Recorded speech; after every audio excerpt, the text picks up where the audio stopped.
And Polo fans, good afternoon. Welcome to the absolutely gorgeous Santa Barbara Polo and Racket Club. Welcome to the USPA Polo Network. My name is Scott Lean. I'm going to be doing the play-by-play for you here. Getting real close to getting started here for the 2017 NYTS. That stands for National Youth Tournament Series Championships. It is the USPA Cecil Smith Cup right here in the beautiful Santa Barbara Polo Club.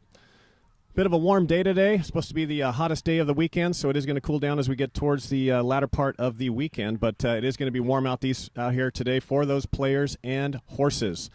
Let me talk a little bit before we get going here, a little bit about NYTS. It is the National Youth Tournament Series, and it's the first national outdoor tournament for the youth. Any player under 19 with a USPA rating is eligible to play. NYTS qualifiers are full speed, four-chucker polo.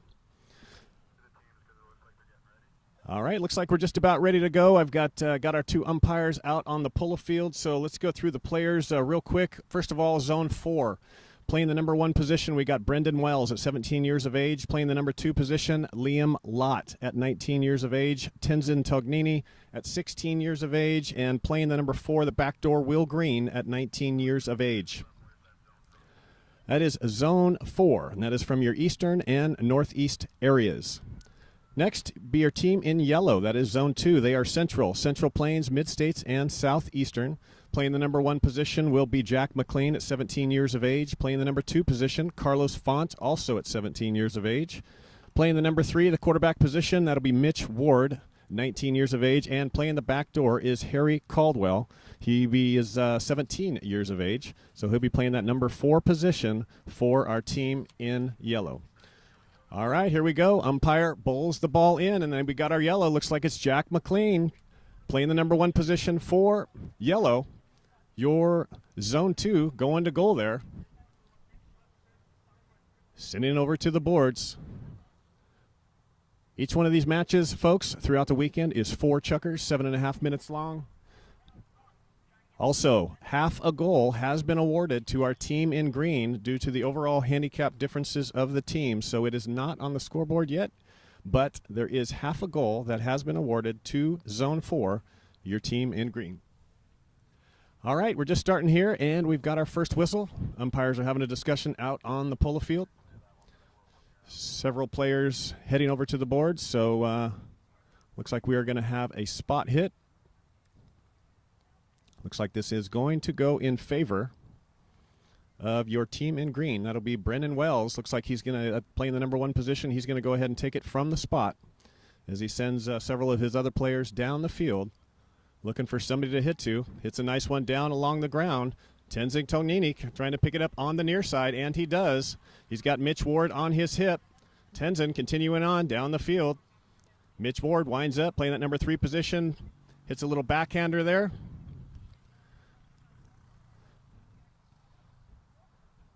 Jack McLean with the backhander for your yellow squad here. And we've got another whistle. A couple of players with their mallets up in the air, appealing to the umpire, trying to get their attention. And we've got the replay there, line of the ball, and it looks like possibly green player crossed the line in front of Mitch Ward as Mitch Ward put his mallet up in the air to appeal. And that looks like that is the call. So this will be a spot hit.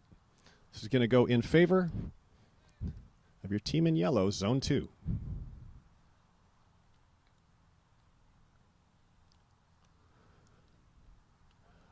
All right, we got a spot hit. Nicely hit down there, trying to get it to Jack McLean, playing that number 1 spot.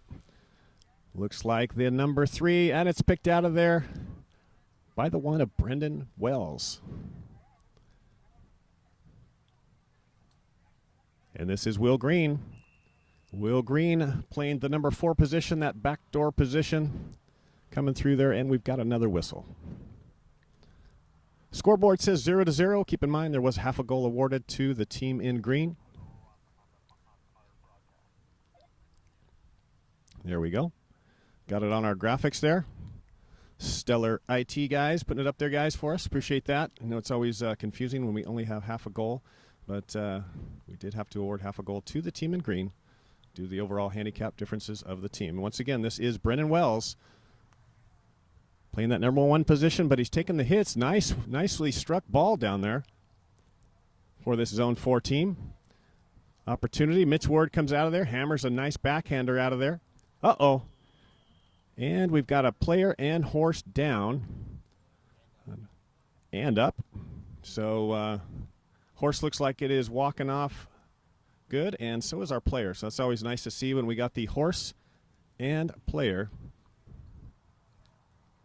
Looks like our horse is going to head to the tie rail. They feel most comfortable over there with their buddies on the tie rail, so we'll get that horse checked out over there on the tie rail.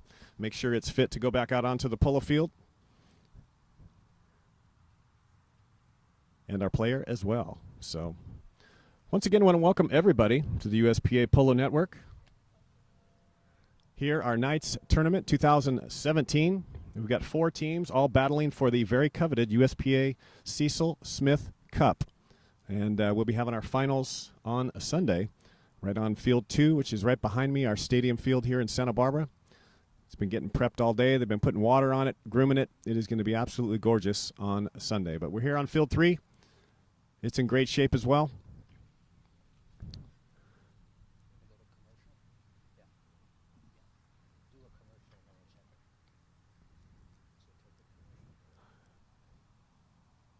All right, looks like we've got our players back on the horse. Yes. No, he's still waiting. We are still waiting over there. We've got it was Harry Caldwell playing the number 4 position. Horse slipped out. These horses are super athletic. A lot of hard stops and turns. And unfortunately, sometimes they do slip and fall. But looks like Harry's back on his horse. Coming back out onto the polo field, so we should be able to resume our first chukker here. 5 minutes and 55 seconds left here in the first chukker.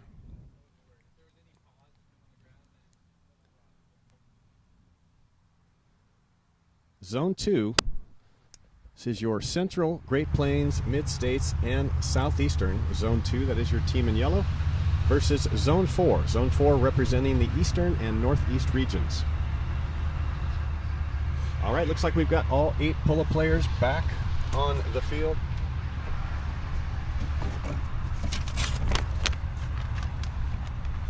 Umpire's going to get them lined up, and we are going to go back to playing polo. 5 minutes and 53 seconds left here in the first chukker. No goals scored so far from the field, but we did have half a goal handicap awarded to the green team, Zone 4.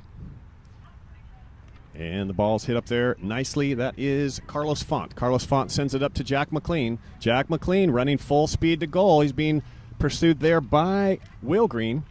There you go. Jack McLean shoots and scores our very first goal from the field here today. Beautiful goal there. Nice pass up to Jack McLean playing that number 1 position. That is exactly, folks, what you want to do. You want to get it up to a number 1 who loves to run and loves to push the ball down the field. As you can see, he did a beautiful approach shot there.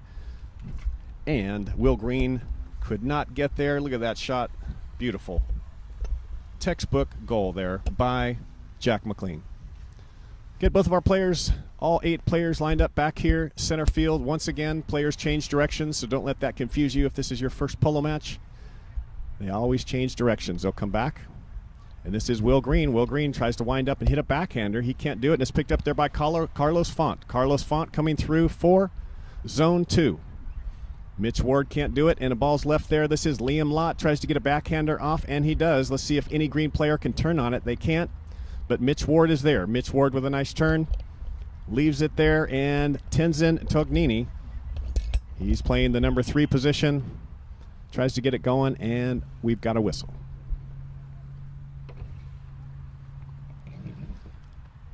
Little replay here. As you can see, Tenzin coming through. And there's your foul right there. So it looks like this one's going to go in favor of your team in green, Zone 4, as a yellow player crossed right in front of the line as Tenzin was winding up, trying to swing. So they're going to bring it up to center field. So this will be a hit from center, going in favor of your Eastern Northeast Zone 4 team.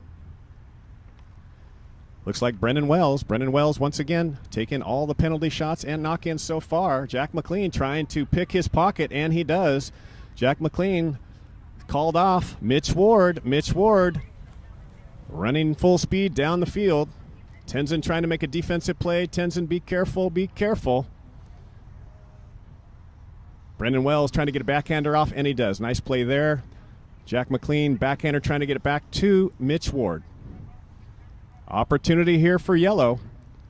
Shot on goal. Mitch Ward shoots. Nope, it's going to go right across the goal mouth, and it's cleared out of the nicely by Will Green, playing the number 4 position for Zone 4. And it looks like the ball may have gone over the sideboards. Anytime that ball goes over the sideboards, umpire will get the teams lined up and bowl it back in just like they do right in the middle of the field after every goal is scored. Ball is in. Tenzin Tognini trying to make something happen, and he's ridden out of there by Carlos Font. And this is Tognini, Tenzin Tognini running down the field. He's being pursued there by Mitch Ward. He switches to the near side nicely. Mitch Ward gets a backhander off. Trying to get it to Jack McLean. Jack says, I got this. I will turn it. Jack having a great first chukker so far. Leaves it there. And that is Will Green. Will Green for Zone 4. Leaves it there. Brendan Wells with a backhander going the other way. Coming across the field, it is Harry Caldwell. Harry Caldwell coming across the field, but Tenzin hits a backhander going the other way for Green. Brendan Wells. Oh, looks like Brennan lost either a stirrup or an overgirth, so I saw some tack come off of that horse of the number 1 player in green. Shot on goal by Liam Lott over the back line. Umpire blows their whistle. Looks like we're going to have a quick tack timeout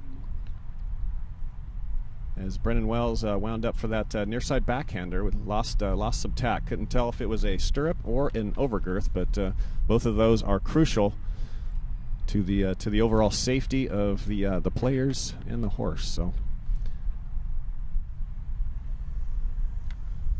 we got Liam Lott riding off here. Looks like he is either going to grab a new mallet or change horses since we had a timeout. So looks like we are going to he's going to change horses at the end. Players are allowed to change horses anytime they want, but if the clock is running, the clock will not stop for you. So you have to be very, very strategic about when you're going to ride off and change horses. Speaking of horses, the horses are going to be crucial here in the Knights tournament. From what I understand, we have about half the players playing with their own horses, and then half the players are playing with horses that they are leasing or borrowing. So any polo player knows that a polo horse is about 75% of the game. I've heard Adolfo Cambiaso and some of the best players in the world, and they definitely estimate that the reason that they are so good is because of those great horses that they get to ride. So it's going to be definitely evident here. I want to remind everybody we do have one more match coming up at 5:30 Pacific. So we've got 4 teams playing here in our 2017 Knights Championships, the USPA Cecil Smith Cup. All 4 very competitive teams. Had a chance to watch all 4 teams practice yesterday. All teams got to get in a couple chukkers. It was a round-robin practice. Got to stretch the legs on the horses. All of these teams are playing with coaches, which is also nice. Some legendary names. Coaching Zone 4, which is your green team on the field right now, is Nick Snow. He's a 4-goal polo player.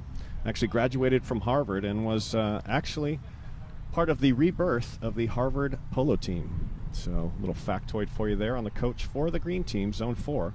That is Nick Snow. Coaching the yellow team for Zone 2 is Tiger Neese. Tiger Neese is a former 7-goal American polo professional. Currently resides in Aiken, South Carolina. Absolutely gorgeous horse country. So each team here playing with a coach. They've had several meetings over the past 2 to 3 days with their coaches, reviewing films. I know that the practice was filmed yesterday, and many of them spent time this morning reviewing all the data, all the video, trying to figure out where they can excel here today. All right, we got 2 minutes and 27 seconds. Our score is 1-0.5. Please keep in mind that the green team has not scored a goal from the field yet, but they did get half a goal due to the handicap differences of the team. So our actual score is 1 to 0.5 in favor of your team in yellow. That is Zone 2, Central, Great Plains, Mid-States, and Southeastern. All right, looks like we're ready to play polo here. Bringing it in off of the back line is your Zone 2 team. That was Carlos Font bringing it in off the back line, trying to get it up to Jack McLean. Tell you what, he is an exciting player to watch. Had a beautiful goal here just a few moments ago. I'd love to see him go for another run. Carlos Font winds up, hits a backhander, trying to get it to Mitch Ward. Mitch Ward can't get back to it, and it's picked up there by Tenzin Tognini, the number 3. He is the quarterback for this Zone 4 team. Tenzin looking for somebody to hit to, just fluffs one up there. Not quite the distance he wanted on it. Mitch Ward's going to clear it out of there on the near side. Dangerous play in front of your own goal. Mitch Ward going to go near side again. Nicely done there. This is Will Green. Will Green is waiting, hoping he's going to hit it too far, and he's going to get a backhander. Ball on the boards there. Several players turning. This is oftentimes where fouls happen, is on the boards. Lots of players, a bit of a melee. But this is Mitch Ward. Mitch Ward coming through here for your Zone 2 team. Mitch Ward wearing that Canadian helmet there. He is our only Canadian player out there, Mitch Ward from Toronto. And the number 4, that is Harry Caldwell. Sends a nice forehand shot down there. And going to goal, this is Carlos Font. Font shoots on goal near side and scores. Beautiful goal there by Carlos Font, playing that number 2 position. Good teamwork there. As you can see, coming up on the boards, Mitch Ward sends a nice pass up there, and Font goes near side. Font has to stay near side. He's being defended and scores. Not an easy goal there. He had Liam Lott on his hip, pushing, had to stay on the near side and scored. That takes our score 2 to 0.5. 2 goals in favor of your team in yellow, 0.5 for Zone 4. So Zone 4 is yet to score a goal from the field, and here we go once again. Zone 2, that is Harry Caldwell, wearing the number 4 jersey. 30 seconds, first horn has blown. And looks like this one it did go over the back line, so that is going to end Chucker number 1. Our score is 2 to 0.5 in favor of your team in yellow. That is Zone 2. Folks, we'll be right back. Thanks again for watching the USPA Polo Network.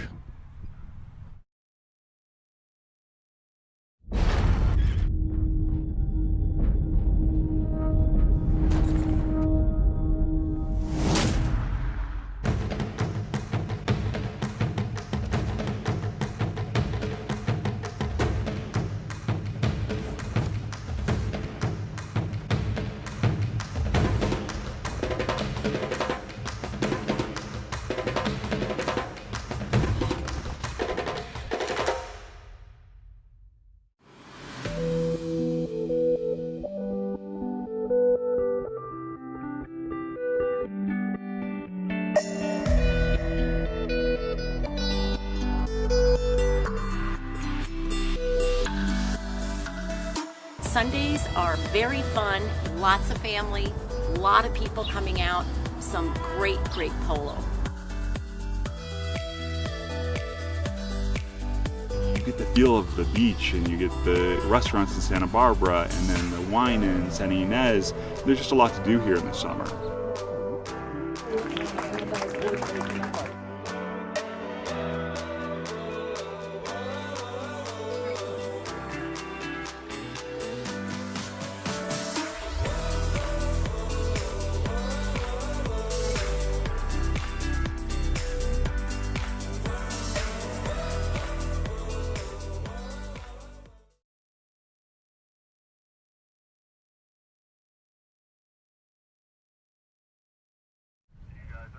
All right, welcome back, folks, to the 2017 NYTS National Youth Tournament Series here at the beautiful Santa Barbara Polo and Racquet Club. My name is Scott Lean, doing the play-by-play for you. This is our first of 2 games today. We've got 4 teams competing for that coveted USPA Cecil Smith Cup, which will be, we'll find out who's going to get that cup on Sunday. I'm joined here in the booth by my longtime friend and executive at the USPA, Bob Putz. Bob, welcome. Hey, it's great to be here, Scott. It's great to be back with you and be back to this one of my favorite clubs of all clubs. This is the most picturesque place in the world, I think, one of. And what a great place for these young players to have a championship. We've got guys from all over the country, have these 4 different zones, and their entourages are here with them. A lot of them here with their parents and their siblings. So there's a lot of energy around the sidelines of the field, which is fun to see. But these guys are under a little bit of pressure here, and I think you could see by the way the game started, they were a couple of the shots weren't what the guys were trying for, and a couple of missed hits, and they're getting accustomed to the horses. And I'll tell you, the fields here in Santa Barbara are different. They're different from a lot of the fields. They're very fast. The ball's teed up very high on the fields, but they've also just finished the Pacific Coast Open, so they've had pretty good wear. So it might be a little bit bouncy, and these guys got to settle in. They got to get their rhythm. Many of them haven't played together, or haven't played much together, because this is an all-star tournament. So these guys didn't play as a team to qualify for this. They played on different teams, and all-stars were picked. So it's interesting to be able to see them come together right off the bat like this. They had a practice game on yesterday, and before that I don't think they actually got to play together unless they know each other in regular polo. And this is one of the reasons why they've got such high-powered coaches here with them. And they've got some incredible experience behind them there with Tiger Neese and Nick Snow. I mean, Tiger's a legend in polo. This guy's played everything in the world, all kinds of tournaments. So these young players are very lucky to have the wisdom of these great coaches, and we're going to see if how that pans out for these teams. Exactly. So yeah, no, awesome to have you here, Bob, and we are off and running, folks. Chukker number 2, we have started. Brennan Wells sends it nicely up there to Tenzin Tognini. Tenzin being defended there by Mitch Ward. We got both threes marking each other. Nice shot down there. Carlos Font going to try to get there. Liam Lott sends it down there. Liam Lott, big forehand shot down there. He's being taken out by Font. Font winds up, can't get the backhander off. Ward's going to try to get a backhander off, and everybody's hitting backhanders. And finally it's Jack McLean. Jack McLean opens it up nicely. Green going to try to get it down there. They do not have a goal from the field yet. They do have half a goal due to the handicap, but nothing from the field.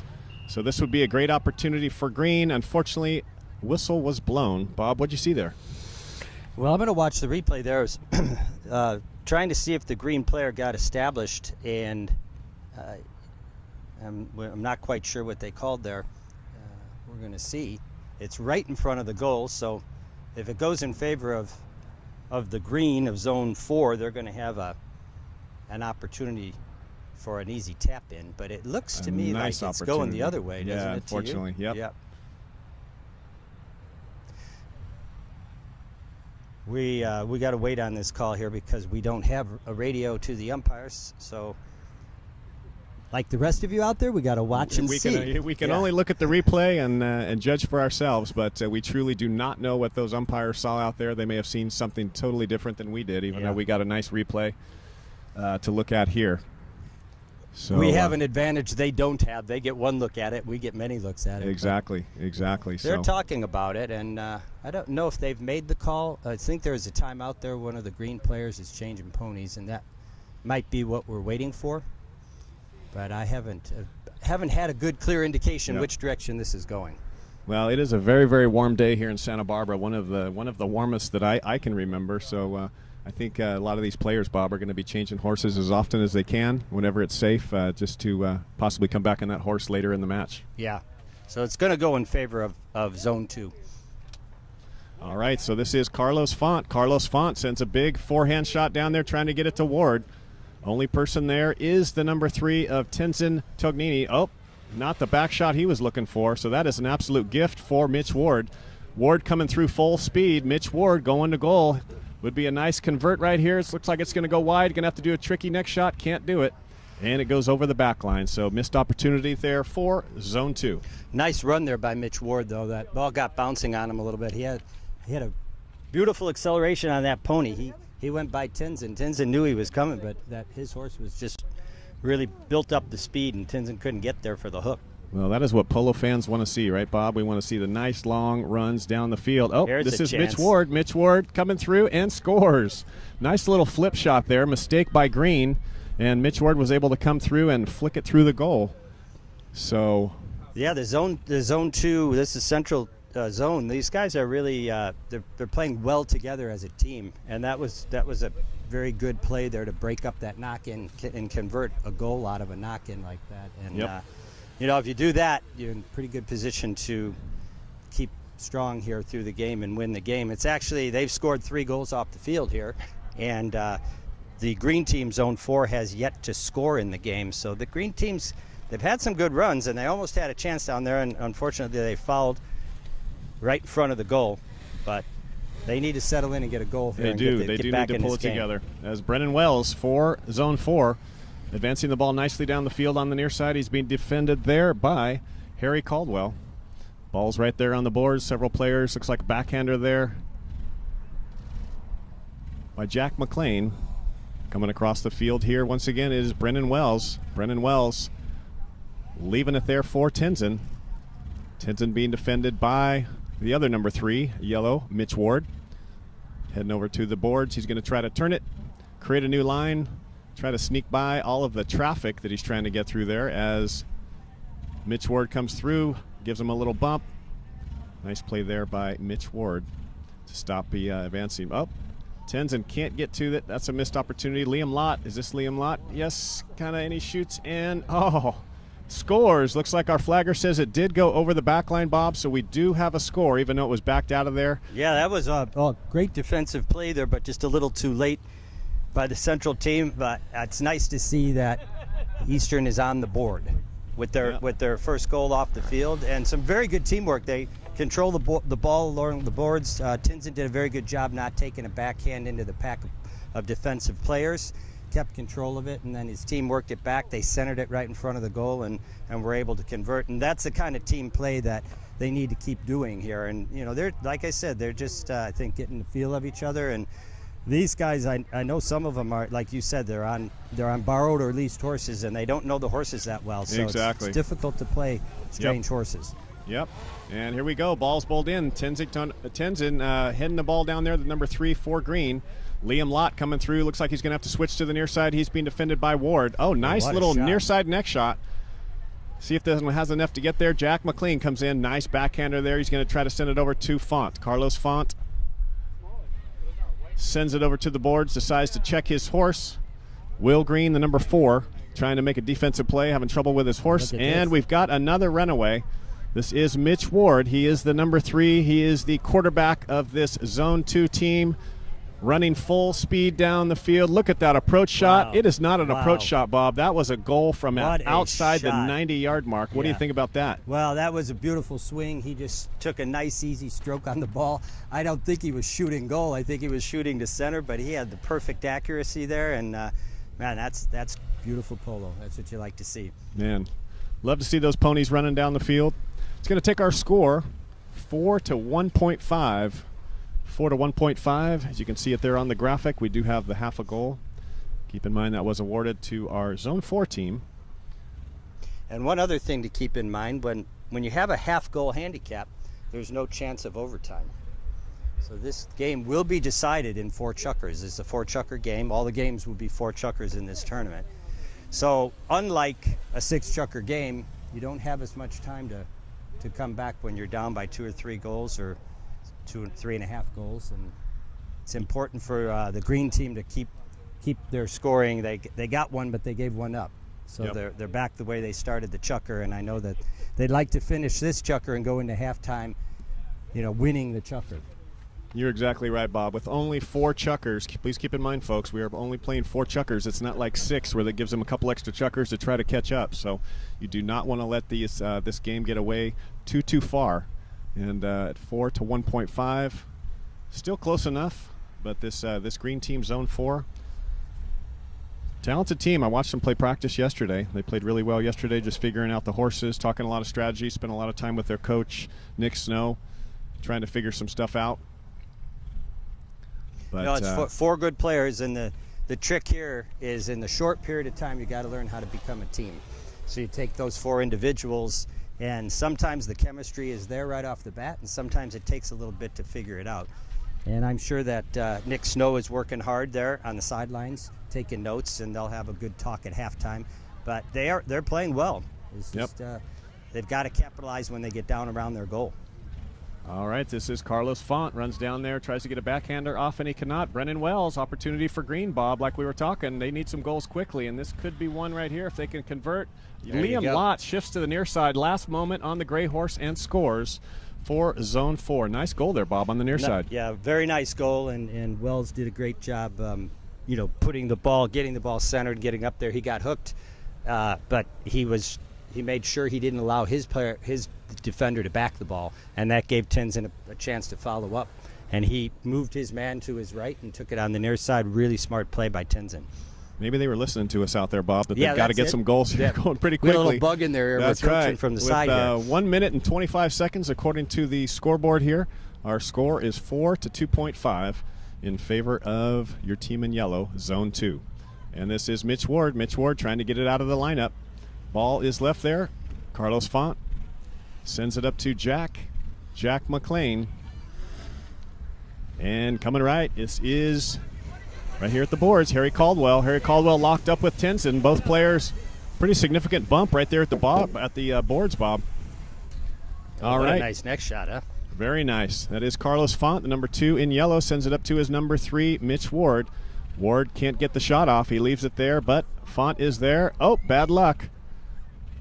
Harry Caldwell, fortunately, number 4 is there with 38 seconds left here in the second chukker. Not much time left to make something happen. He tries to get it up there. Liam Lott winds up, hits a little backhander. 30 seconds. We've got 30 seconds left here in chukker number 2. And we've got a whistle. A couple players locked up there, Bob. Umpire saw something he did not like. Yeah, I think it looks as though the yellow player was coming in from behind to make that hook.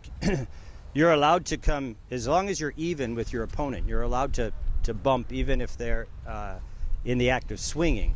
But if you're coming from behind, you're not allowed to ride over the ball or ride under the shot from behind. And I'm pretty sure that that's what the call was there. That's what it looked like from here. All right, 23 seconds, Bob. Opportunity here from midfield for Zone 4. We'll see if they're going to dribble, Brennan which Wells. they are. Yeah. Ball's bouncing out there a little bit. Brennan coming through some traffic. He's got Harry Caldwell. Harry Caldwell waiting, hoping to put a bump. Shot. Nice shot underneath the horse neck. Let's see if it's got enough to get go. there. And yes, beautiful goal there to end the chukker with 8 seconds left. That was Brennan Wells. Bob, beautiful neck shot. What a way to come back here for the green team. I don't know. I guess our pep talk here got the telepathy got to them somehow, but it's what a good chukker here for the green team. You know, they're back within a half a goal, and a goal on the field difference between the two teams. So, obviously chukker number 1 pretty strongly went in favor of the Central Great Plains, but this chukker here, the second half of this chukker in particular, Eastern really came back and did a great job. Well, like you said, Bob, I think somebody's got a bug in their ear out there. They've been listening to us, but they definitely fired up here in the second chukker. Only half a goal difference going into halftime, so they got to feel pretty good to going into halftime there. So, folks, we are going to take a break here. Players are going to have about 10 minutes, obviously, to head on over there to their tents. It's quite warm today. They're going to get some refreshments and allow the horses to get a little bit cool. And, ladies and gentlemen, we'll be back here momentarily. You are watching the USPA Polo Network.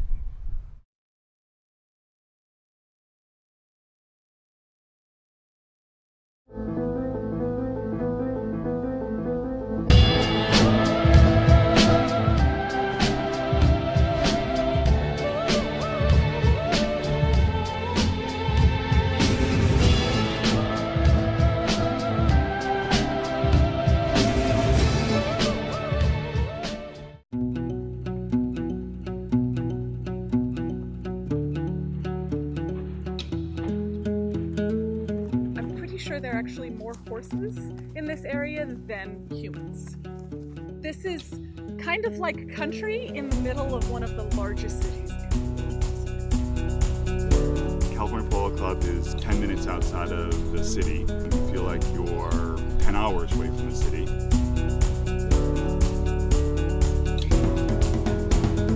Arena polo is a hands-on, exciting experience. Get in there, you get bumping, you get grinding, you get a little dirty, and it's a ton of fun. The lights that CPC has, it allows for a nighttime polo.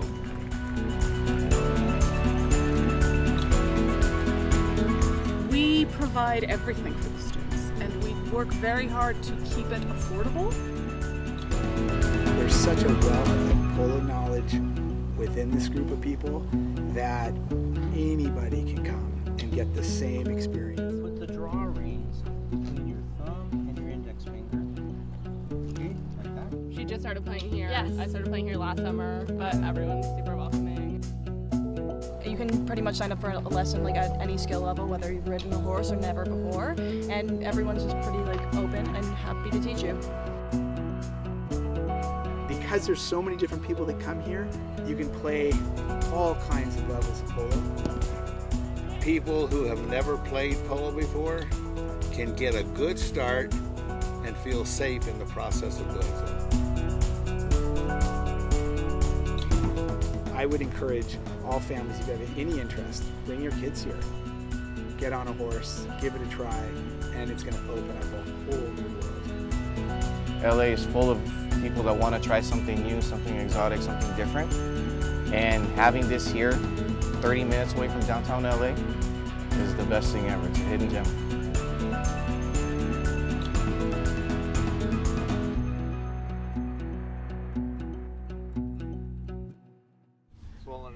All right, welcome, ladies and gentlemen, back to the 2017 NYTS National Youth Tournament Series Championship here at the beautiful Santa Barbara Polo and Racket Club.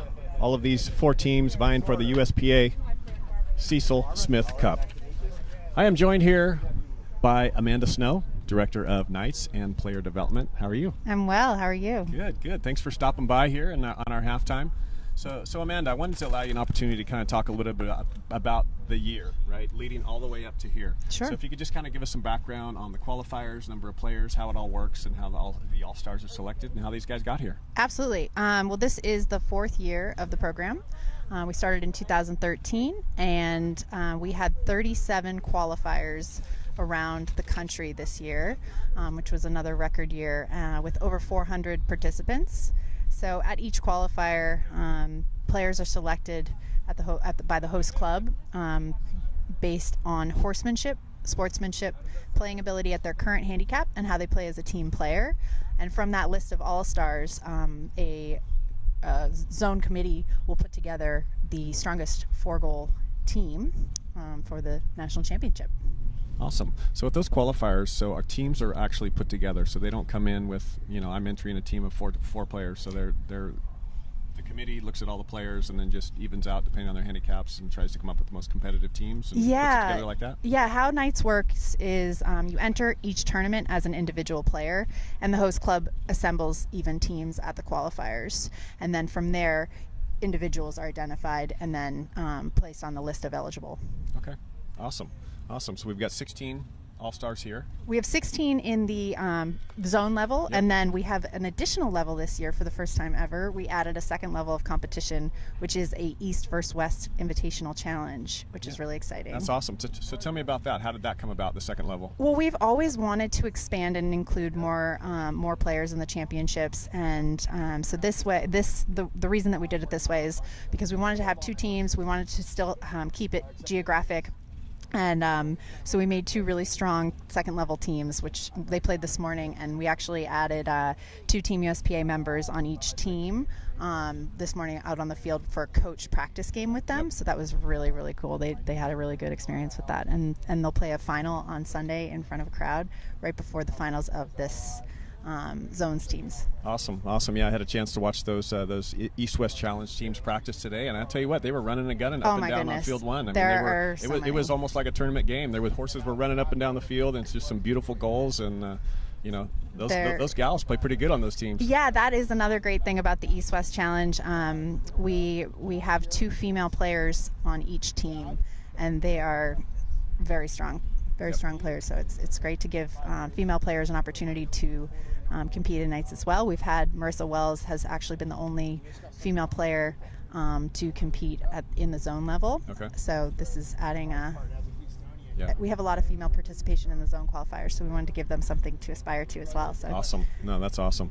Hey, tell me a little bit about the horses, because I know here at the NYTS tournament, players mount themselves. So whether they're bringing their own horses or whether they're renting them or leasing them, what percentage of players here in the championship with the 4 teams are playing their own horses? Well, on average, each year at the championships, about half the players come mounted and half are on rented horses.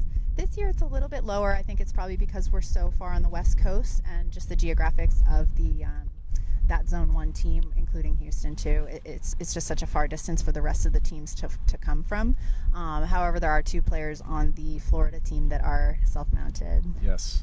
Well, I got a chance to watch them a little bit yesterday as well, and I think that whole team is probably playing all their own horses. So that Florida team, Zone 3, coming up next at 5:30 Pacific. So folks, don't go anywhere tonight. We've got another great match for you right after we finish our first one, and that'll be Zone 1, which is the West, versus Zone 3, which will be our Florida guys. So we've got two Escobar brothers playing together. Yes, we do. Which will be fun. And obviously Nico was playing here in the finals of the PCO here last weekend. Yes, he was. He's getting a lot of playing time this week.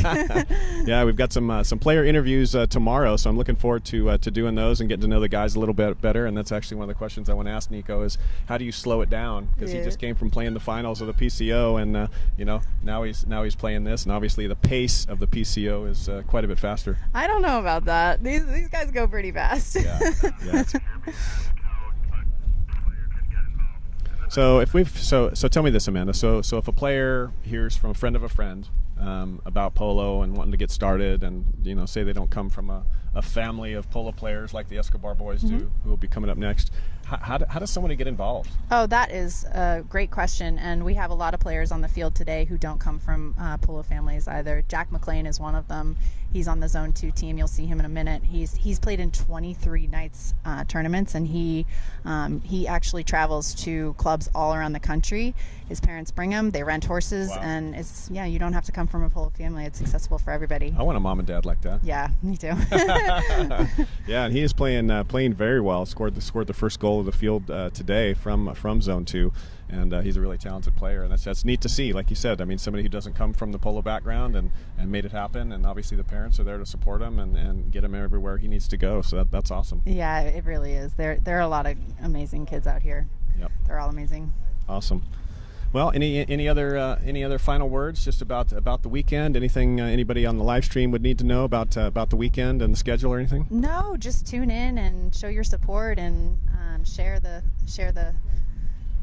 link on your social media to spread the word and give these kids the attention they deserve. Yep. Best polo we have. Exactly. So Amanda, thanks so much for joining us here at halftime. We appreciate you and appreciate all your hard work. We know you've been working your butt off here this weekend to try to get this event going, and it's been absolutely fabulous so far. Extremely well organized, and I can tell the players are having a blast. So thanks for all your hard work. Oh, it's my pleasure. I live for this event. All right. Thanks again, Amanda. Folks, we are... What do we got? We're getting close here. 16 seconds left. We're going to go ahead and just take a quick break before we get started. So once again, you are watching the USPA Polo Network. We'll be right back with the third chukker here in our first match.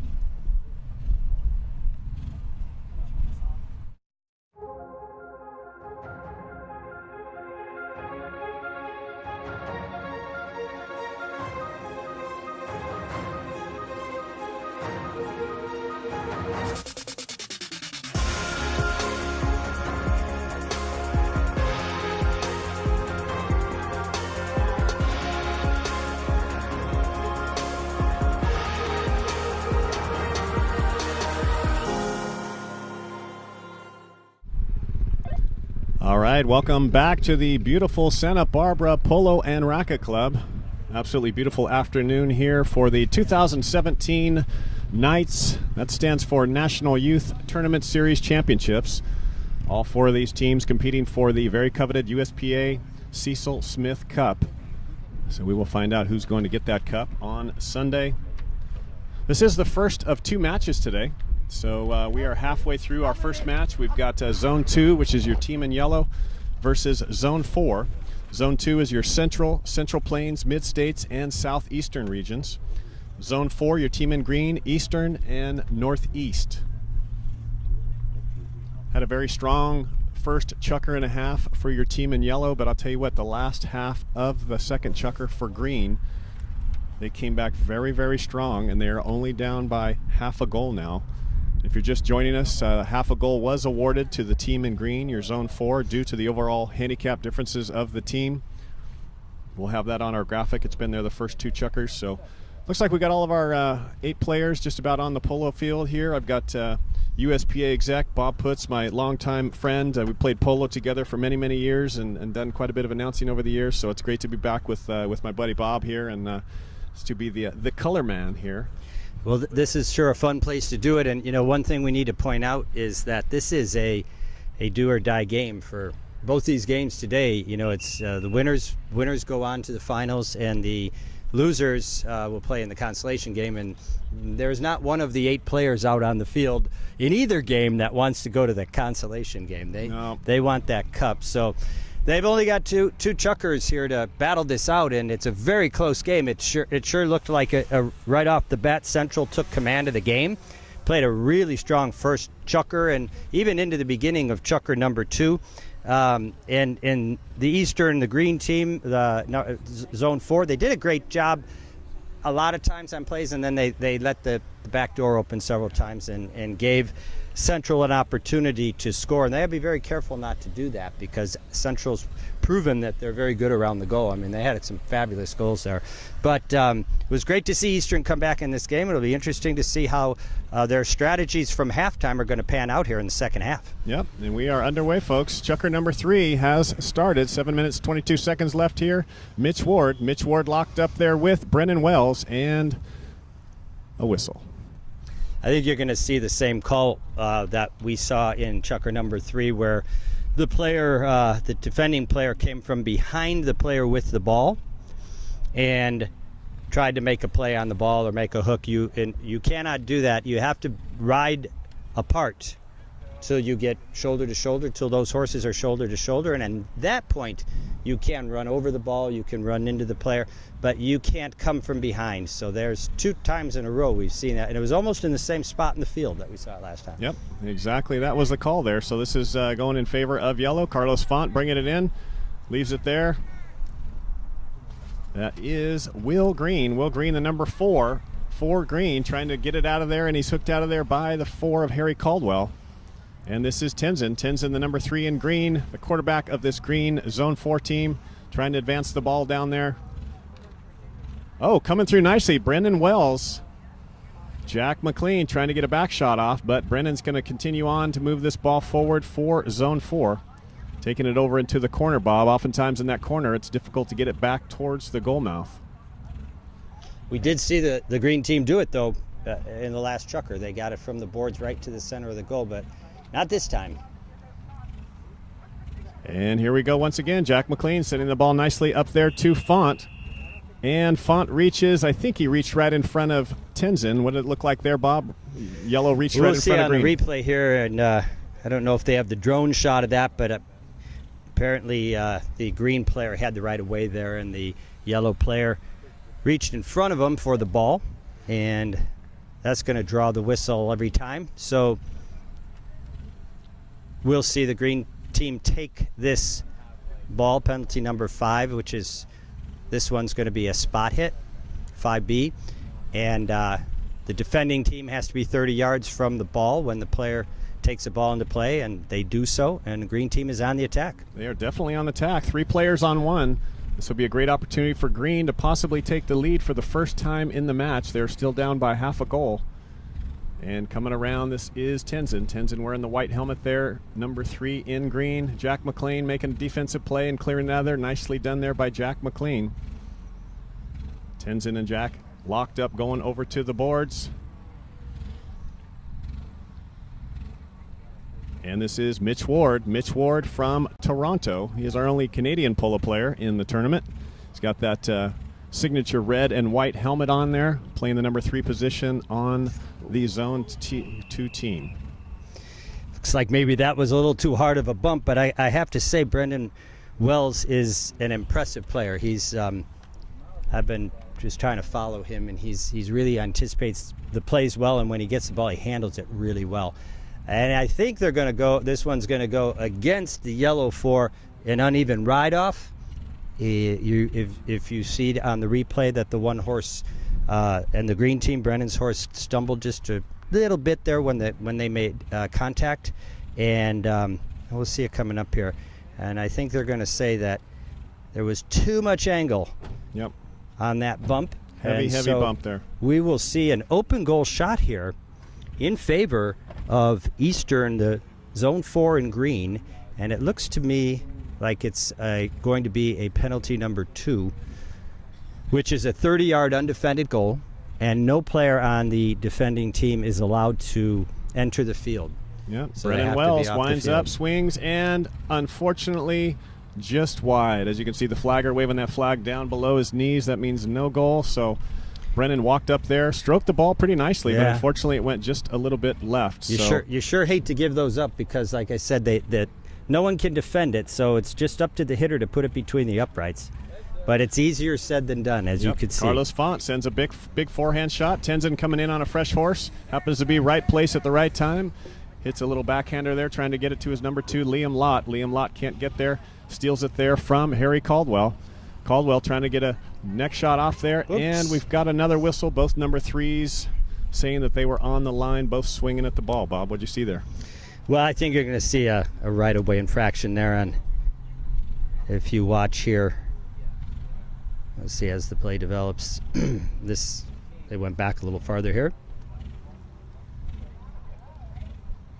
Both of these teams fighting awfully hard here with only just under 5 minutes left here in the third chukker. I couldn't see it on the replay, but this time it looked like the green player crossed in front of the yellow player, so we call that a right-of-way infraction. The players who are following the direction of the ball have the right-of-way in front of them that have the ball on their right side, their offside. They have the right to continue on at any pace they want, and if a player causes them to have to check up or their horse to have to duck out of the way, it's a foul. And we got another whistle as Harry Caldwell in yellow was trying to come through traffic, trying to get that ball out of there. Tenzin Tognini, the number 3 in green, had his mallet up, trying to get the attention of the umpire. And we should note here that we have 2 of our top USPA umpires, LLC umpires, professional umpires on the field here today, Kimo Huddleston and Fergus Gould. These guys are literally 2 of the best umpires in the world, so these kids are lucky to have all the support they have. This is a great tournament because the horses, the players, the people behind the scenes, everybody does an amazing job to make this happen. Yeah, and they are there to keep everybody safe, all the horses and players, so we appreciate those guys being out there. As your Zone 4 team advancing the ball down the field, another missed opportunity over the back line. So we've got 4 minutes and 18 seconds left in the third chukker. Please keep in mind we are only playing 4 chukkers, so these games go fairly quickly. If you're used to watching a 6 chukker match, we're only 4 chukkers here. And we haven't seen any quality shots on goal other than the open goal penalty so far this chukker. So far this chukker, I think it's just a lot of defense, a lot of back shots. These guys are playing each other super, super tight. So we'll have to see. Hopefully one of these teams can open up something here and get another goal from the field. What's nice to see, too, in this polo is, the balance between the 4 players of each team, which you don't always see in regular tournament polo, as well as these guys don't turn the ball very often. They rely on the back shots. They pass the ball. It's very much a team sport. All 4 players involved, and the ball's back and forth to all the players. So it makes for fun polo to watch. Yeah, and we've got a horse race right here, Bob. We've got Tenzin Tognini going against Harry Caldwell. Let's see who's got the horse to get there. Tenzin taking it into the corner. He's going to need to change the angle here if he's going to have any chance. He's not going to be able to get back to it. Harry trying to get a backhander off, and he can't. Nicely backed out of there by Mitch Ward. Mitch Ward with a nice backhander there out of the danger zone. Ball's left there. This is Carlos Font. Carlos Font, the number 2 for Zone 2. Bringing it up the boards. He's being defended there by Tenzin. Tenzin pushing, trying to get a backhander off. He's told to leave it, and the ball goes over the sideboards. And right over your foot, too. Right over my foot. That's what you always have to be watching, what's going on a polo field. I've seen many balls get sent into the grandstands. Not intentionally, but, man, you've got to pay attention. Carlos is from my hometown back in Yes. Naperville, Illinois. Yes. Plays out at Aaronmore Farms. The folks in Naperville and Chicago Polo area were sharing some email strings this morning congratulating. They're very excited to have Carlos here. That's awesome. All right, ball's in, going across the field, going the other way. That is Mitch Ward. Mitch Ward trying to move the ball down the field for Zone 2. And this is Jack McLean. Jack McLean, the number 1 for Zone 2. Moving the ball up the boards. He's being defended there by Liam Lott. Liam Lott pushing with his horse, trying to get a backhander off, and he does. Little back shot that goes to Brendan Wells. Brendan Wells rips off a big backhand shot. Ladies and gentlemen, we have a jailbreak. This is Tenzin Tognini, the number 3, the captain of the green team, all alone. Unfortunately, hits a little fluff shot, allows Carlos to catch up. Another missed opportunity for Zone 4 as they had an absolute jailbreak. It was 2 players. Nobody was home. Wow, look at this. But they still have a chance, Bob. Yeah, 3 greens on the ball at the same time. Not sure where the yellow team was. And Tenzin shoots on goal. It's intercepted there by, I believe, Harry Caldwell. Harry Caldwell taking it out of the goal mouth, trying to get it out of there. Several players spinning around. Green would love to get another goal here with 1:10 left here in the third chukker. They are still down by half a goal.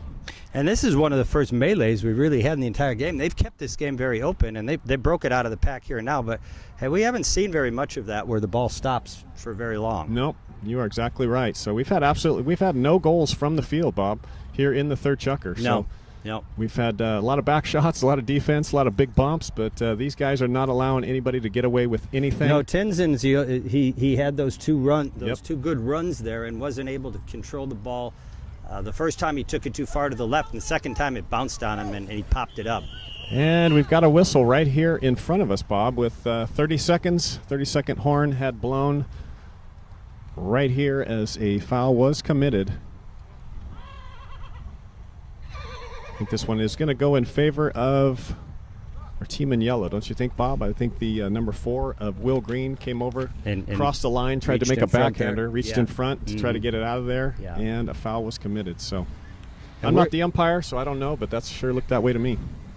Yeah, it was right in front of us here. It looked like that. They're going to get timeout for a wrap that's coming down on one of the horse's legs.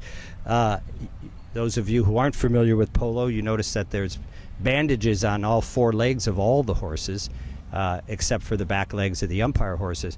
And I've heard people say, well, why do you wrap them up like that? Are they hurt? Do they have sore legs, or what is the reason? Well, the reason's protection and support. So those bandages, we call them bandages or leg wraps, are there for 2 purposes. One, to protect the horse in case a ball or a mallet or one of the other horses inadvertently step on them or cross legs. And then they also provide good support for the tendons and ligaments in the legs. These horses are really stopping and turning and sprinting, and they're the ones out there really working hard. Not that the riders aren't, but these horses are doing a ton of work, and they're putting a lot of pressure on their legs. So the more support you can give them, the better chance that there would be no injury to the horses, and the leg wraps are pretty much an assurance. Yep, I saw had a groom come over there, Bob. They're taking a look at the horse's leg. Not sure if maybe it got a nick on its leg. I know they were looking at it there. They were going to put the wrap back on the horse, but they took a look at the horse and decided not to. Looks like they're loosening up the cinch on the horse, allow it to breathe a little bit. So Harry Caldwell may be coming out on another horse. Yeah, I see him jogging over to the end of the field, and the horse they got off of is walking just fine off the field. But like you said, maybe there's something wrong, or maybe that bandage is torn, and they couldn't put it back. That leg wrap might be torn. They can't put it back on. So the yellow team's got to patiently wait for this. I hate that. As a player, when you have a penalty opportunity and your team is rolling and you've got momentum, and then there's a long timeout, it kind of gives you too much time to think about that penalty shot. And what do they call it? Icing somebody who's ever taken the penalty shot or whatever. It is his teammate. It isn't the other team. Yep. So when it's the other team, then they start to call a foul. But this is true. This is it's his own teammate. So I just put it in the bad luck category. Yeah, I think you are right. So ball's teed up there. So it looks like it's going to be, Bob, a penalty 4. And we're seeing exactly 30 seconds on the clock. So that must have occurred right as the horn blew. Yep. The Yep, penalty. it was almost whistle blew and the horn blew almost simultaneously. So we play 4 7-minute chukkers to the first horn, and then there's a 30-second period that they continue to play on unless the ball leaves the field or a goal is scored and or a foul is committed. But in this case, the foul was simultaneous with the horn. Yep. Now, in international polo, if the foul occurs after the first horn, then the chukker's over and you start the next chukker with the foul, with the penalty shot, or a throw-in, whatever the umpires determine. So here we go. And we've got Mitch Ward from 60 yards. He winds up, not the shot he was looking for. He just kind of creeps it down the polo field. Harry Caldwell trying to get there and get it back, keep it on the polo field, and it goes over the sideboards to end chukker number 3. So, well, that sure wasn't the way he wanted to hit that ball. And maybe we cursed him with the. Well, it was the icing, Bob. The icing. Too long of a wait. The icing. He had too long to wait. So two missed penalty opportunities in this chukker, and we still remain 4 to 3.5, half a goal separating these two teams, and that half a goal was awarded on handicap in favor of the Eastern Northeast Circuit, which is Zone 4, and they're going to need to pick up a goal in order to win this game, at least, right? Even if we have another chukker like this without goals, the only chance they have is they've got to score another goal, or Central has to hang on here. But I'm thinking by next chukker they're going to break it open again, and we're going to see some good scoring. But this is going to be close. All right, players are changing horses. We'll be back in just a couple minutes for our final chukker of our first match in our 2017 NYTS National Youth Tournament Series. You're watching the USPA Polo Network.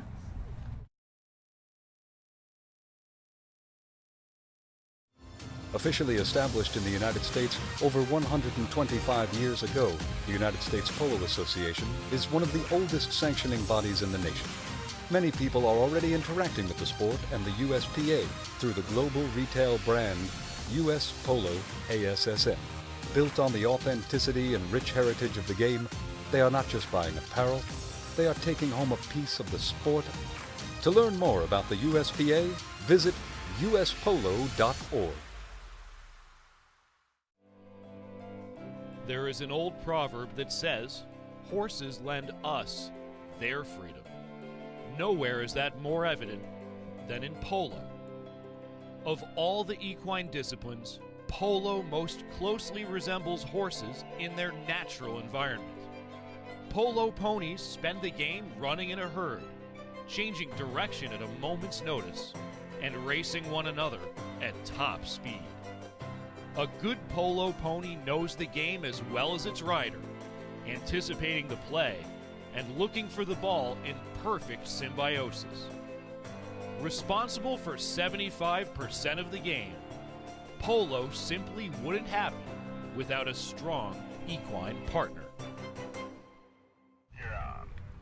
All right, ladies and gentlemen, welcome back to the beautiful Santa Barbara Polo and Racquet Club. Chukker number 4 coming up of our first match. Here we've got Zone 4, which represents your eastern and northeast regions, going against Zone 2. Zone 2 in yellow is the central, Great Plains, Mid-States, and southeastern regions. We got a very tight match here. Chukker number 3, Bob, no goals actually scored from the field. We had some penalty opportunities, but absolutely nothing. We are stuck at 4 to 3.5 is our score in favor of your team in yellow, Zone 2.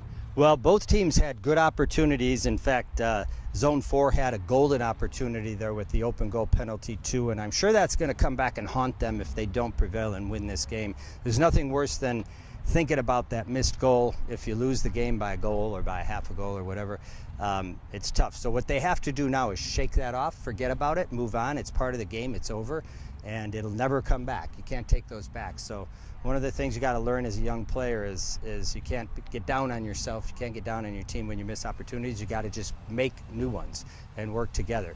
So both these teams they're in a pretty similar situation here. Having a little difficult time scoring goals here in this last chukker. Both teams playing extremely defensive. And when they do get their offensive opportunities, they're having trouble getting their approach shots right out in front of the goal, and that's really important.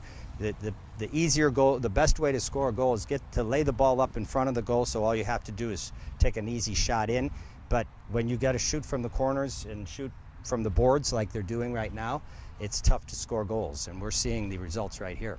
Exactly. A lot of defense, a lot of backhanders. Unfortunately, nothing from the field in chukker number 3. So we've only got one chukker left here.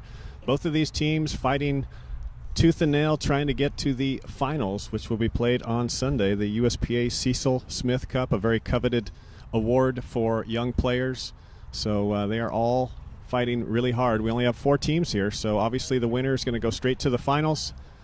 And then we will find out in our next match, which will start at 5:30 Pacific this evening.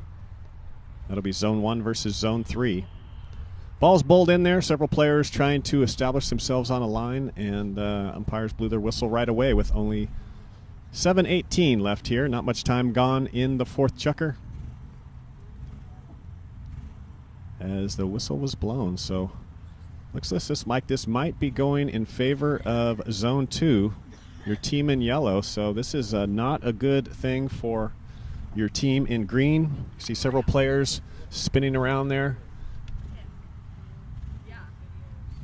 So this one is definitely going to go in favor of Zone 2.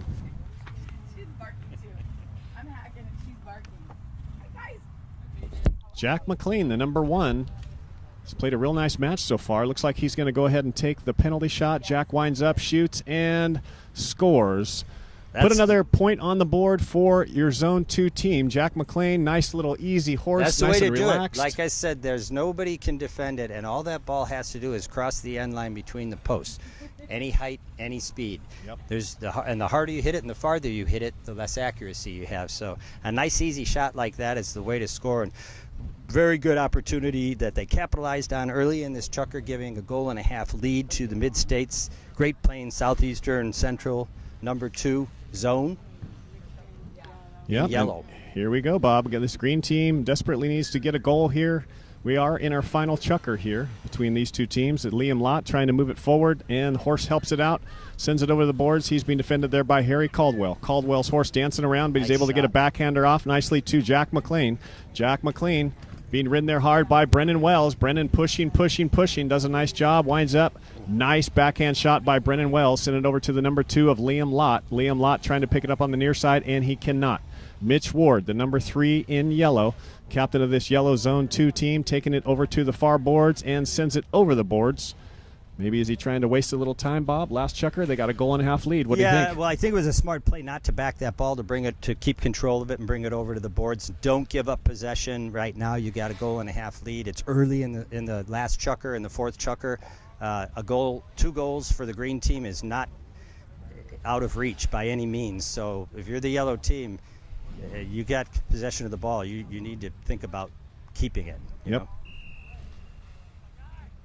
And this one may go against whistle. the yellow. Yep. But most likely, if it does, it's going to be a center field hit, which is 150 yards from the goal. A long shot here. You could do it, Bob.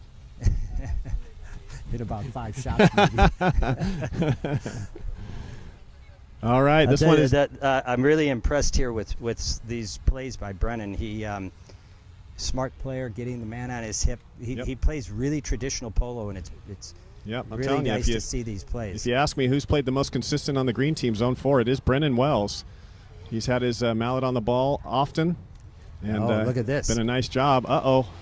Another jailbreak opportunity here for Mitch Ward, but he's got 2 players. Will Green gets in there nicely with a little bit of a hook. Left there, this is Brennan. Brennan unfortunately can't turn it. Ball still left on the dance floor. Nobody wants it. Harry Caldwell's going to take it, the number 4 for Zone 2. As he moves it nicely down the polo field, he's got 2 players coming in to defend.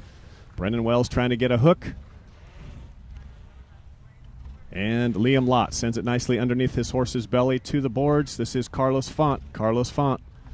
He's got several players on it. He can't advance it any further. Mitch Ward on the near side, trying to get it going in some direction. Near side, offside, ball not going very far, and this is Carlos Font. Carlos Font, the number 2 in yellow. Ball's left there and backed nicely by Tenzin. Going over to the far boards, this is Harry Caldwell. Harry Caldwell for Zone 2. Shoots nicely on goal. Look at that. Looks like this one's going to go. Looks like it's going to stay on the polo field, Bob. So we're going to. Beautiful next shot, though. Beautiful next shot. Very difficult shot from the deep corner.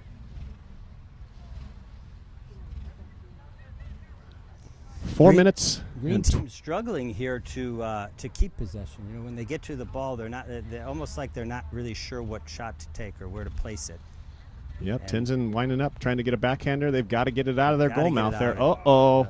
We've got a nice present there for Zone 2 if they can jump on this and take advantage of it, but they cannot. Well, what a heads-up play there by Brennan. Huh? Brennan is playing an absolutely stellar game here in our semifinal match. That was almost a sure goal. Yes. He squeezed in there, and he took the ball and got it cleared out of there. That was a brilliant play.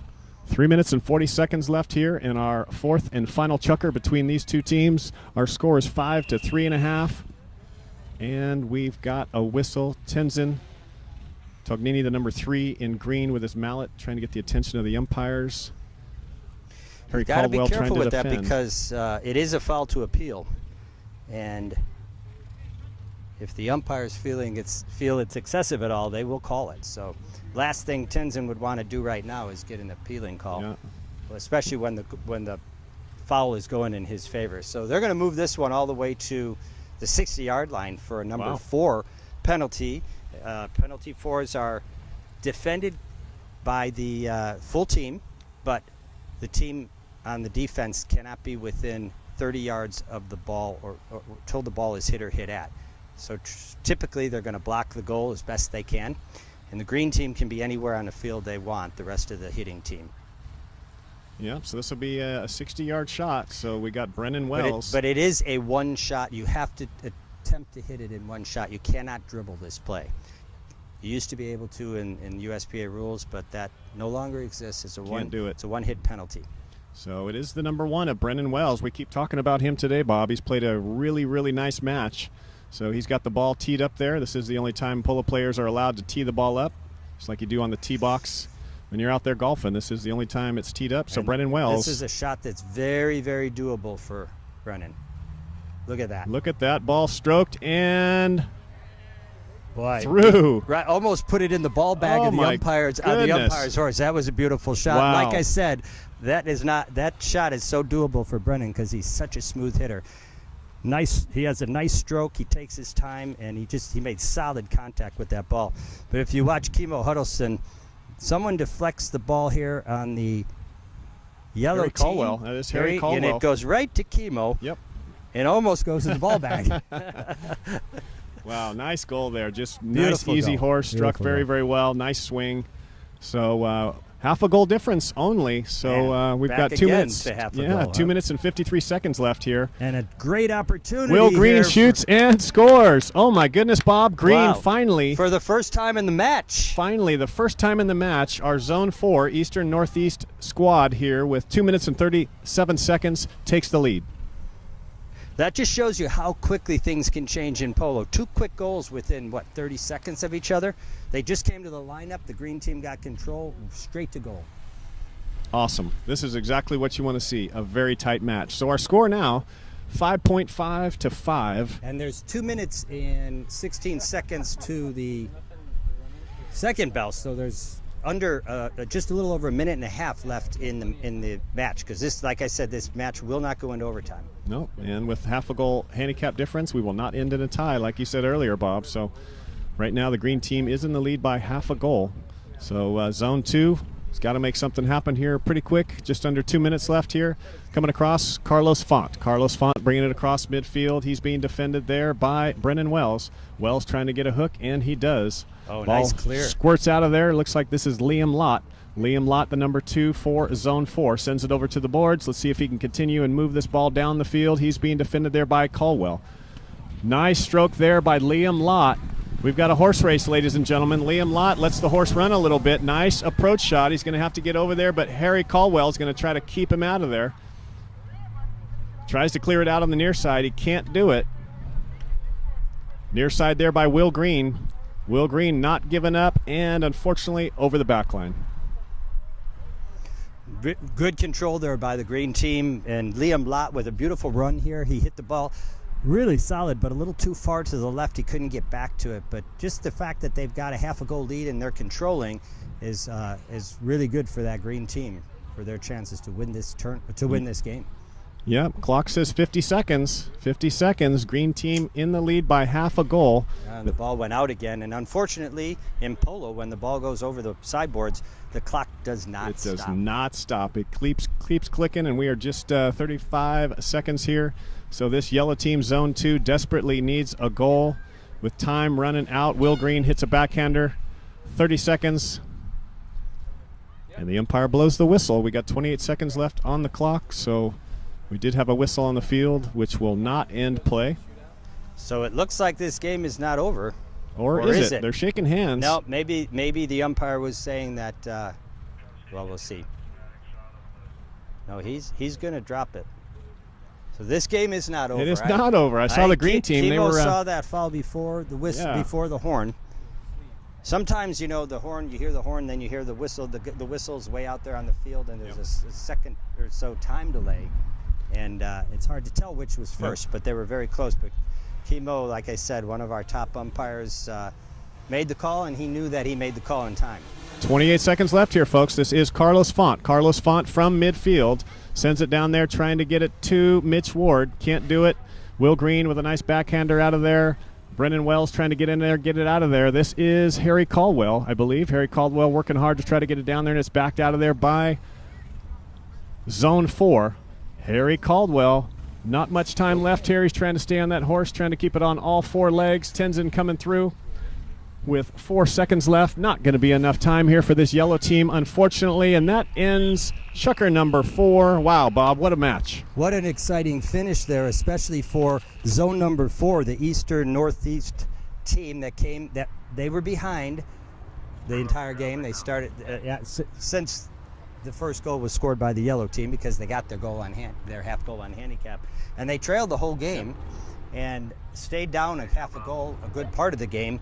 And right here toward the end of the Chucker, they take the lead. So there's the team right there. That's not the way they lined up, but we switch them around there a little bit. Tenzin, who's in the number 1 spot there on your screen, actually played number 3. Liam Lott, he played number 2. He's the guy who carried the ball in the near boards here that we saw, that took control, kept it in play. Will Green actually played number 4, solid number 4. And then I think one of the all-stars of this team, by far, in my book at least, is Brendan Wells. He really poured it on. Clutch plays, one right after another, solid. I don't think he missed a ball the entire game, and he placed the ball so well every time he did. So this team, zone number 4, will go on and advance to the finals that are going to be played here at 3 p.m. Pacific time here on Sunday Field at Santa Barbara Polo Club. This is one of the most premier fields in the U.S. Polo, and actually one of the premier fields in all of polo. So to have an opportunity to play a Sunday game in front of a Sunday crowd for any of these young guys is an amazing opportunity. But you have to congratulate this central Great Plains, Mid-State, Southeastern combination, Zone 2 here in yellow, and they really dominated a good part of that game. You know, that really came down to just that last goal. So, it was Jack McLean actually who played in the number 1 spot there, and I thought he played an outstanding game. Started very strong today as well. And then the number 2 was Carlos Font. As I said, Carlos, a Midwesterner from Chicago, did a great job here today. We're really proud to see him out there. Then Mitch Ward, quarterback there. Yep. The Canadian. Mitch is he's the Canadian guy. He's a solid player. He's a little bigger guy. He really is a solid rider, and I thought he was really controlling a good part of the game. And then of course the number 4, Harry Caldwell, beautiful backhands all day, cutting the guys off. Working very hard out there. He and Brennan had some great matchups there, which is good that they were playing their positions. And someone's got to win and someone's got to lose. But what a close game, and I congratulate both teams. The Zone 2 will play again against the losers or the runner-up.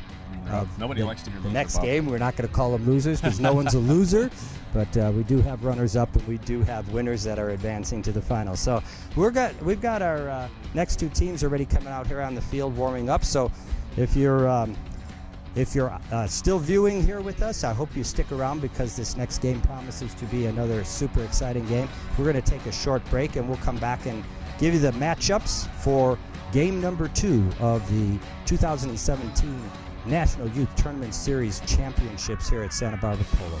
We'll stick around. We'll be back in just a few minutes.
There aren't many things that are like riding a horse at full speed.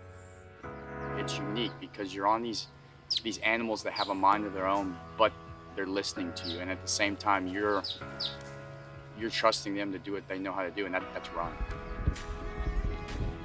When you're just flying flat out on a horse, it's just the best feeling in the world. It's the same feeling as jumping out of a plane. You have that same adrenaline that goes through you, and you feel like I'm flying.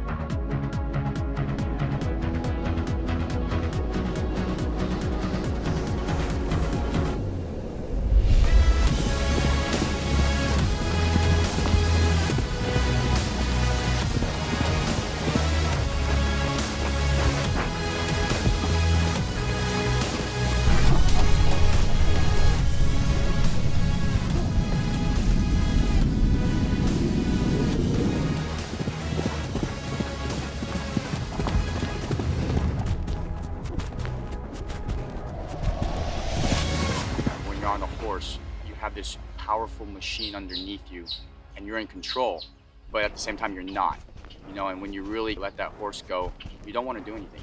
Too much control, is bad for the horse, so you just kind of give it away.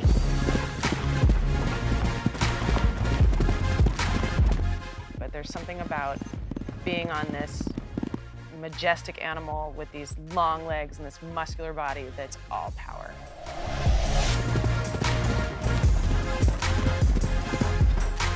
In general, a good polo pony loves the sport. They're athletes just as much as we are.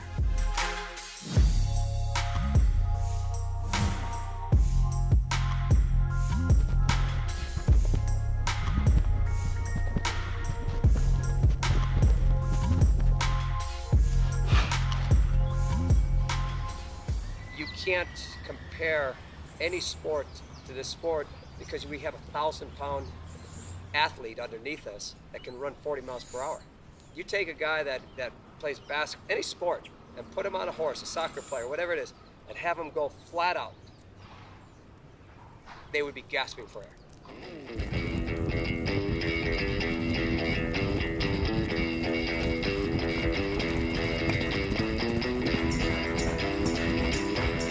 When you're playing polo and you're going fast, there's nothing better to do. I love it.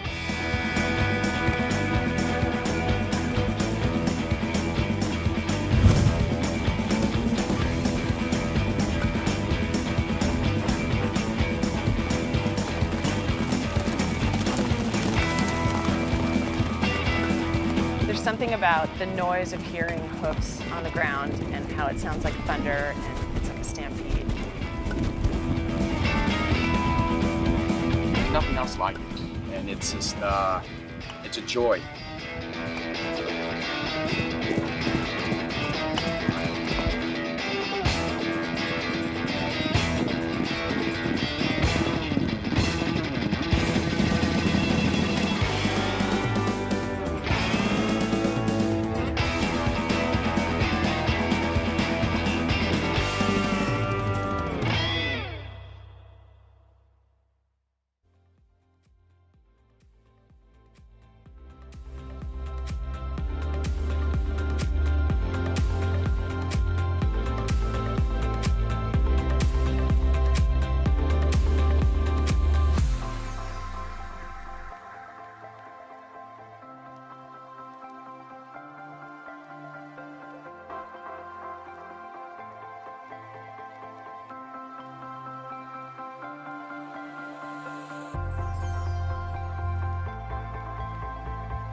What I love about the sport is the competition.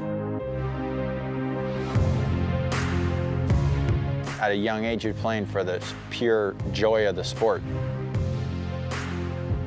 Learning to play at a young age gives you such an advantage, learning to ride horses better while you're learning the sport of polo. I attribute a lot of my success to being able to play Pee Wee polo and learn at such a young age. My name's Jared Sheldon, and I was lucky enough to start off in junior polo. And this is Charles. He's 2 years old. This is his first season. Charles, what's your pony's name? Bullseye. What do you do on Bullseye? Play polo. When you watch the kids, they score a goal. They not even score a goal, hit the ball. They just love being out there together, love the horses, and just love all of it.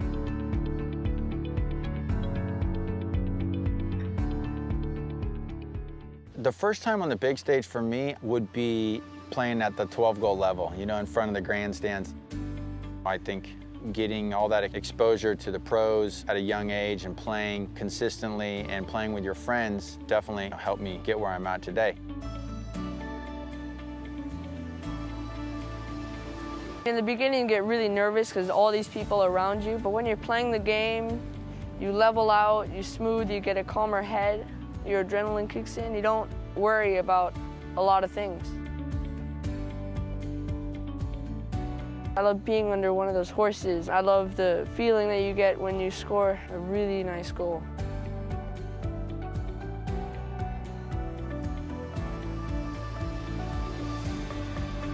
I mean, I played soccer and baseball and basketball, but you just don't get the same feeling that you do in polo.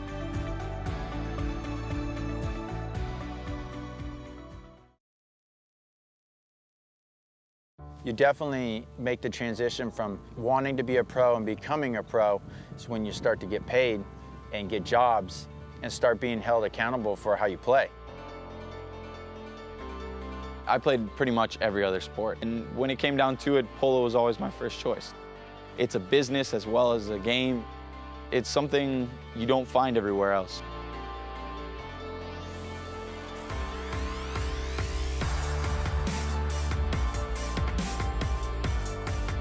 The horse aspect and the speed and the intensity and competitiveness that's in polo is unlike anything else.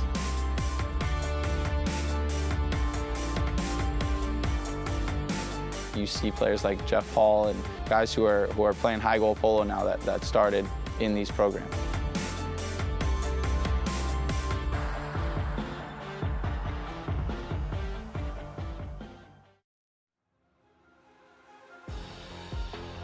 Being a pro is like every other sport, you know? You have to be a pro on the field and off the field, and you have to balance the two.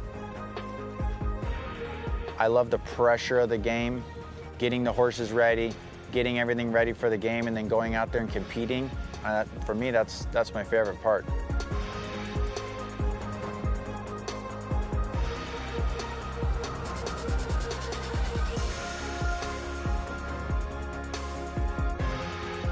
Every job becomes a grind after a while in some way or another, and you have to just take yourself back and remember like why you started playing this sport, how much you love it, and then it becomes easy again.